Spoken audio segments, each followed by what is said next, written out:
파괴되는 그 고통을 겪었지 않습니까? 그러니까 한국 국민들 입장에서는 그 고통의 기억 그런 게 있는 것을 인정할 수밖에 없고, 또 한편으로 보면 다시 또 이런 일들이 극단적으로 생겨나지 않을까 하는 불안감이 있는 것도 또 사실이기 때문에 저는 우리 양국의 정치인들이 이런 점들을 서로 좀 인정하고 그런 불안감을 최소화하고 또 그런 고통이나 아픔을 좀 치유하기 위한 노력들을 서로 해주면 좋겠다는 생각을 하는 겁니다. 그래서 저는 지금 한일 관계가 사실 매우 불안한 게 현실인데, 이게 양국에 결코 도움이 안 된다. 또 우리 국민들이나 일본 국민들 입장에서도 그렇게 바람직하지 않다는 생각을 하고 있습니다.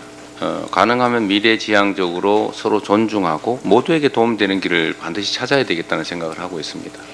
한일 관계가 발전해야 되고 서로 도움되는 길을 찾아야 되는데, 그거는 사실 근본적으로 정치 세력 간의 일시적 담합 또는 정치적 세력 간의 미봉으로 해결되지는 않습니다. 저는 한일 관계에서 다른 것들은 크게 문제되지는 않는다고 보고, 그러나 과거사 문제라든지 또는 독도 문제를 둘러싼 이런 별로 실효성 없으면서도 감성을 건드리는 이런 문제들에 대해서는 뭔가 서로 좀 해결할 수 있는 길은 얼마든지 있다, 마음만 먹으면. 그런 생각을 합니다. 결국 한일 관계 개선은 근본적으로 보면 정치라고 하는 것은 일시적인 것이고 국민은 영원한 것이기 때문에 국민들 간의 이해, 그 다음에 화해, 이런 것들이 더 중요하죠. 국민들 사이에.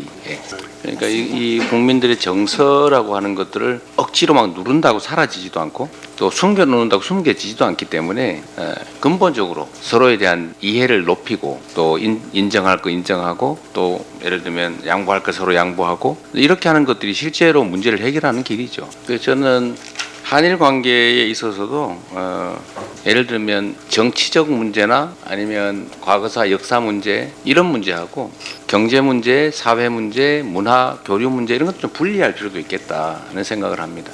그러면 한일 간의 문화 교류나 아니면 경제 협력이나 이런 것들이 예를 들면 군사 문제나 역사 문제나 이런 것들과 좀 분리해서 활발하게 교류 협력이 이루어지면 일본에 대해서 매우 적대적 감정을 가지고 있던 이재명이라고 하는 사람이 일본을 방문했다가 이게 일본에 대한 생각이 싹 바뀌는 것처럼 뭐 한일 관계도 그렇게 근본적으로 개선될 여지가 커지지 않겠냐 그런 생각을 합니다. 네.